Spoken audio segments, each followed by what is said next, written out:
Hello friends, আমি মৌমিতা। আমি আবার চলে এলাম আমার গার্ডেনিংয়ের একটা নতুন ভিডিও নিয়ে। যে গাছটি আপনাদের দেখাচ্ছি সেটা আপনারা বুঝতে পারছেন, একটা পঞ্চমুখী জবার গাছ। তার সাথে দেখতে পাচ্ছেন প্রচুর কুঁড়ি এসছে গাছটিতে।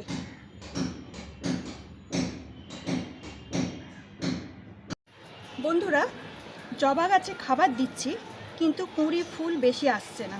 এর কারণ হলো মাটির সমস্যা।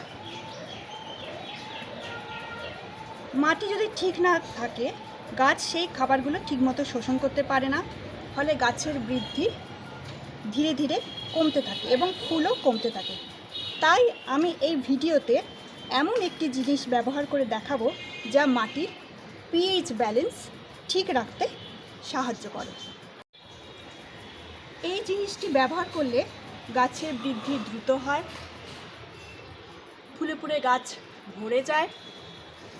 জিনিসটি যে কোনো গাছে আপনারা ব্যবহার করতে পারেন, শুধু জবা গাছ নয়, অপরাজিতা, অলকানন্দা, বগনভিলিয়া, যে কোনো গাছে আপনারা এই জিনিসটি ব্যবহার করতে পারেন। তাহলে দেখতে পারবেন এর রেজাল্ট। আপনারা প্রচুর কুঁড়ি এবং ফুল পেতে পারবেন। এটি হলো সেই জিনিস। হ্যাঁ বন্ধুরা, এটা আর কিছুই নয়, এটা হলো ফটকিরি বা ফিটকিরি। এটা এইরকম কেলাস আকারে পাওয়া যায়।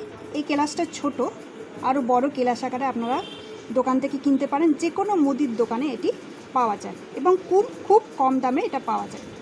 আমি এই পুরো গুঁড়োটা পেয়েছি 10 টাকা। আপনারা চাইলে 5 টাকাতেও এই গুঁড়ো পেতে পারেন মুদির দোকানে। এরকম কেলাস আকারে পেতে পারেন, এর চেয়ে বড়ো কেলাস আকারে পেতে পারেন। সেই কেলাসগুলোকে আপনারা বাড়িতে গুঁড়িয়ে নিয়ে গাছে ব্যবহার করতে পারেন, অথবা এই গুঁড়ো হিসাবে আপনারা মুদির দোকান থেকে কিনতে পারেন। এবার আমি দেখাবো এর ব্যবহার, কিভাবে এটা গাছে ব্যবহার করতে হবে। এই ফিটকিরি আপনারা গাছে দুভাবে ব্যবহার করতে পারেন। এক হচ্ছে এই গুঁড়ো ঠিক চায়ের চামচের 4 ভাগের 1 ভাগ পরিমাণ নিয়ে গাছের মাটিতে আপনারা ছড়িয়ে দেবেন, তারপরে জল দিয়ে দেবেন। এটি এমন একটি উপাদান, এটা খাবার শুধু নয়, এটা খাবার নয়, এটা এমন একটি উপাদান যেটা গাছের মাটিকে উর্বর করে তোলে। গাছ যাতে সেই মাটি থেকে যে খাবারটা আপনারা দেন সেই খাবার যাতে ভালোভাবে শোষণ করতে পারে, এর জন্য ফটকিরি ব্যবহার করতে হয়। এই অ্যামাউন্ট আপনারা গাছের মাটিতে ছড়িয়ে জল দিয়ে দিতে পারেন, অথবা এই অ্যামাউন্টটা আপনারা প্রায় 1 লিটার মতো জলে দিয়ে আপনারা ভালো করে মিশিয়ে নিতে পারেন।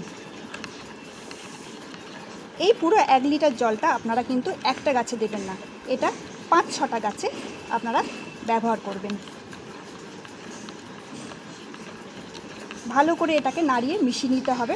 দেখুন জলটা কীরকম ঘোলাটে হয়ে যাচ্ছে।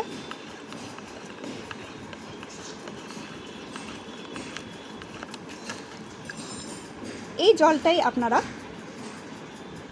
গাছে দেবেন, এবং এটি খুব ঘন ঘন আপনারা দেবেন না, মোটামুটি 2 মাস অন্তর এটি গাছের মাটিতে দিলে খুবই উপকার আপনারা পাবেন।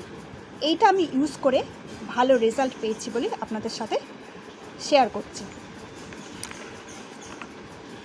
মোটামুটি এই গ্লাসটায় 150 ml মতো আমি নিয়েছি।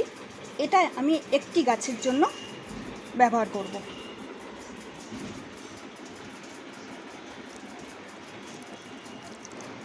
এরকম করে আপনারা যে কোনো গাছে 100 থেকে 150 ml মতো আপনারা দিতে পারেন।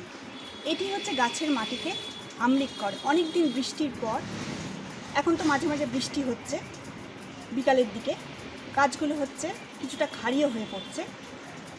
বৃষ্টির পর গাছ যখন ক্ষারীয় হয়ে পড়ে তখন গাছের মাটিকে কিছুটা আম্লিক করতে হয়। এই আম্লিক করার জন্য আমরা ফিটকিরি ইউজ করব। আর জবা গাছ তো আম্লিক মাটি খুব পছন্দ করে, সুতরাং জবা গাছের জন্য এটা হচ্ছে উপযুক্ত। এইভাবে আপনারা যে কোনো গাছে বা যে কোনো জবা গাছে আপনারা ইউজ করতে পারেন। এটা গাছকে যেমন ভালো রাখে, গাছের বৃদ্ধি যেমন দ্রুত করে, তেমনি গাছের পাতা চকচকে করে, গাছে প্রচুর কুঁড়ি আনতে সাহায্য করে, গাছের প্রচুর ফুল ফোটাতে সাহায্য করে। এছাড়া আরেকটা কথা হচ্ছে, জবা গাছে আপনারা মাঝে মাঝে সফট প্রুনিং করে দেবেন জবা গাছকে, তাতে জবা গাছের ডালপালাও বাড়বে, আপনারা প্রচুর পরিমাণে কুড়ি পেতে পারবেন। জবা গাছে নতুন ডাল মানে প্রচুর কুড়ি, সুতরাং মাঝে মাঝে সফট প্রুনিং করে দিতে হবে জবা গাছে। ধন্যবাদ, এই ছিল আমার ভিডিও। আপনারা যারা এখনও চ্যানেলটিকে সাবস্ক্রাইব করেনি তারা চ্যানেলটিকে সাবস্ক্রাইব করে আমার পাশে থাকবেন আর কমেন্ট করবেন, এবং ভালো লাগলে বন্ধু বান্ধব সবাইকে ভিডিওটি আপনারা শেয়ার করে দেবেন। ধন্যবাদ।